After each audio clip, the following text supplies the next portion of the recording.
Hey everybody, Master Dave. It's Warrior Wisdom, episode 19, and we're talking today about the top 3 misconceptions of child self-defense in the martial arts. Okay, so let's get right to it. So these are things that I observed over the years, and I think that as martial arts schools, you have to be honest to who comes to you about what you teach and how you teach and what the purpose of what you teach is.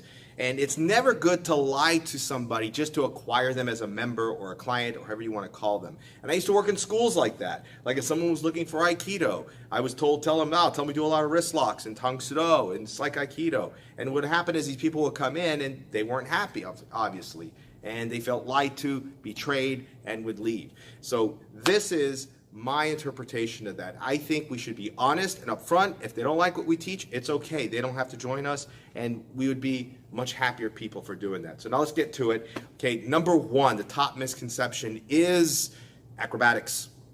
And a lot of people see these acrobatic show karate schools, and they see these incredible athletic demonstrations, which I'm sure are great for your members and students in a lot of ways, but people get confused and think that's a self-defense measure, and they forget that Hollywood has kind of created this image that we can do that realistically, and it's not. If you're looking for your child to protect themselves from a bully, or in the next topic, a stranger grabbing them, that's not something that's going to be helpful to them. And we should be honest and tell them this. Okay, now if you're looking for show karate, that's great. Go do it. But if you're looking for something for your child to be safe, you're going to have to be a little more discerning about the school. Now, make sure if they do teach that they have a program that realistically teaches what you're looking for, okay? Topic 2, and this is kind of an extension of topic 1, size doesn't matter. It kind of doesn't, but in reality, it does. There is a tipping point, and especially when we're teaching children the dangers of stranger abduction.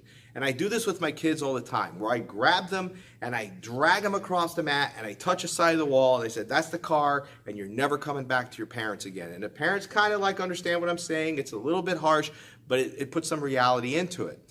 And we go over techniques that actually work for children being abducted by adults. A wrist release isn't going to work, but doing certain techniques are. And we have to make sure that children understand that Hollywood is one thing and reality is another, and reality meets philosophy many times. I have never had a parent tell me that I was being too harsh or too extreme with a child when it came to that. They were more than anything thankful that I gave them realistic self-defense options for a child in that situation.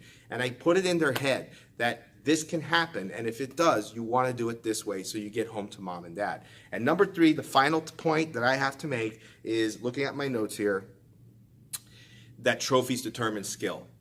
And now there are some styles. Brazilian Jiu-Jitsu is a competition-based school. Judo, you kind of have to be based off those championships, but it doesn't always determine self-defense skill. A trophy will determine your skill in a tournament and that you were exceptional that day. I've won many tournaments in Tang Soo Do, in forms, fighting, or board breaking. But it didn't determine me as a martial artist because I understood that anything can happen outside of that controlled environment. So if you go to a school and you see a lot of trophies on the wall, I think it's a telltale sign that that's not a school based in self-defense. It may be based in competition, which that's fine for that school if that's what they are. There's nothing wrong with that. I also feel if you have too many trophies, it looks kind of tacky. If you have to put an award, the biggest, most popular one as a school award is okay in my opinion. But as I said, a line of trophies does not determine you as a skilled martial artist. It determines that you're skilled at competition, and that's great. I used to do it.